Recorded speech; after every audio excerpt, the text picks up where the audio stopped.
Ilay sary kely maminay da ilay sary be fiantana sy be tontolo matetika nefa be fitiavana efa tsy kely tsony lasa fefa majeur amin'izay dia trisy foana ny fahendrena izay fananana anazy izay dia tafita sy fambina amin'ny zavatra rehetra nela amin'ny tanjona rehetra izay hotrasana ihany koa dia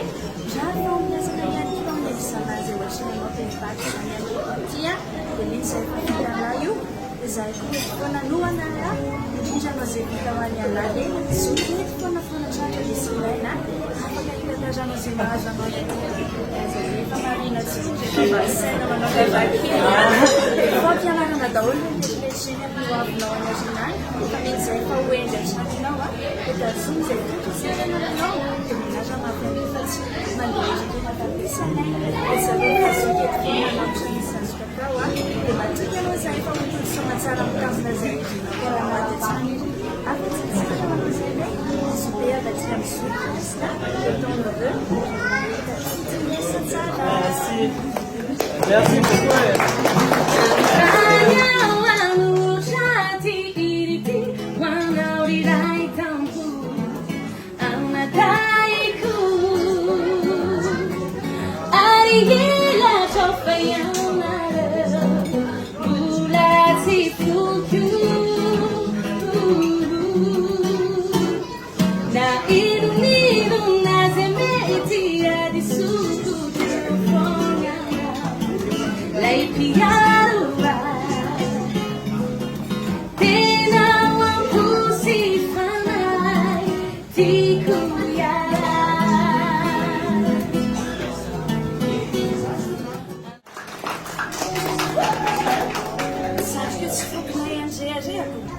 Ilay okoloko na inona mety olana ilay nantoka anazy fiankinana zandry tokana amin'ny fiainako nanao hita izay lahy dia zandriko satria tsy zandriko mirary somanao sy nandratapo mirary fahendrena tena hotahina ihany koa dia izay eto foana na inona matsoa vonana izanao atsinao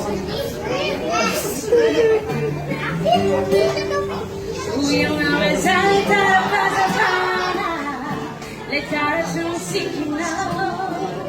le mamme fanno anche nada, non vestigano fenna. Lui e noi sawi lei matita che rinao.